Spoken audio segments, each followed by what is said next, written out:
एक साधक द्वारा पूछा गया है कि आत्मा और परमात्मा में क्या कोई भेद है? अगर है तो वह क्या है? इस संबंध में कोई उत्तर नहीं दिया जा सकता। आत्मा और परमात्मा के संबंध में बाहर से कोई कुछ भी नहीं कह सकता। अपने शब्दों के माध्यम से कुछ भी नहीं कहा जा सकता। इसलिए यह कहना संभव नहीं है कि आत्मा क्या है और परमात्मा क्या है। इस संबंध में तो केवल इतना ही कहा जा सकता है कि कैसे उन्हें जाना जा सकता है, उसका मार्ग क्या है। परंतु आत्मा क्या है यह कहना आज तक संभव नहीं हुआ है। जिन्होंने पाया है, जिन्हें बोध हुआ है उस सत्य के प्रति, उन्होंने यही बताया कि हम किस तरह से जागे हैं, कैसे होश आया। परंतु यह नहीं बताया कि आत्मा क्या है। पर उस क्या है के प्रति हम कैसे जागें, यह बताया है। और अभी अगर कुछ कहा जा सकता है तो यह है कि वह आत्मा अभी अज्ञात है और ज्ञात हो सकता है। और ज्ञात होने की विधि यह है कि उसके संबंध में अभी कोई विचार या कोई धारणा ना करें। सभी विश्लेषण, सभी प्रकार का सोचना छोड़कर खाली हो जाएं और देखें, अनुभव करें। कहने को तो आपको विचार दिए जा सकते हैं, परंतु उससे कोई अर्थ ना होगा। इसलिए सभी विचार छोड़ दें। आत्मा के संबंध में सब विचार छोड़ दें, मौन हो जाएं।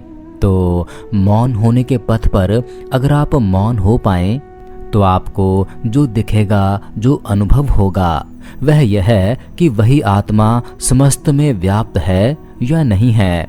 परंतु वही आत्मा अगर समस्त में व्याप्त दिखाई पड़े तो इसका अर्थ हुआ कि परमात्मा है, जो एक के भीतर व्याप्त है। अगर वही चैतन्य, वैसा ही चैतन्य आपको सभी के भीतर दिखाई पड़ता है, अनुभव होता है, तो उस पूर्ण चैतन्य का नाम ही परमात्मा है। समस्त के भीतर व्याप्त जो जड़ है उसका नाम प्रकृति है। और प्रत्येक व्यक्ति जड़ और प्रकृति और परमात्मा का जोड़ है। इसे आप यूं समझें कि प्रत्येक के भीतर शरीर है और प्रत्येक के भीतर अशरीरी चैतन्य भी है। तो यह एक रास्ता है कि इस शरीर के पार जो अशरीरी चैतन्य है उसको अनुभव कर लिया जाए। उसका अनुभव ही जगत सत्य का अनुभव देगा। इसलिए इस संबंध में कुछ कहना कि परमात्मा है या नहीं, यह आत्मा कैसा है, यह सार्थक ना होगा।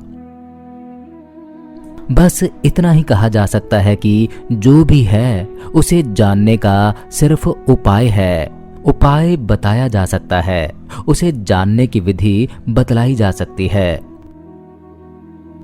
जिस प्रकार किसी नेत्रहीन व्यक्ति को प्रकाश के संबंध में कुछ बताया नहीं जा सकता, परंतु उसकी आंख ठीक करने का उपाय बताया जा सकता है।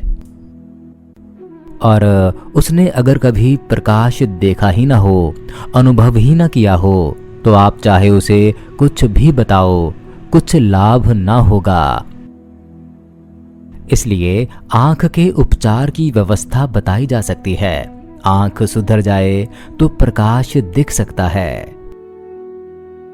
हमारे भीतर प्रकाश जागृत हो सकता है और उससे जो दर्शन होगा वह सत्य के संबंध में कुछ हमको दिखा देगा, परंतु उसके पूर्व कोई दूसरा हमें उसे दिखाने में समर्थ ना होगा। अगला प्रश्न पूछा गया है कि अगर परमात्मा के संबंध में कुछ नहीं कहा जा सकता है तो कृपया उस मार्ग पर चलने के लिए कुछ मार्गदर्शन करें या कोई इशारा बताएं।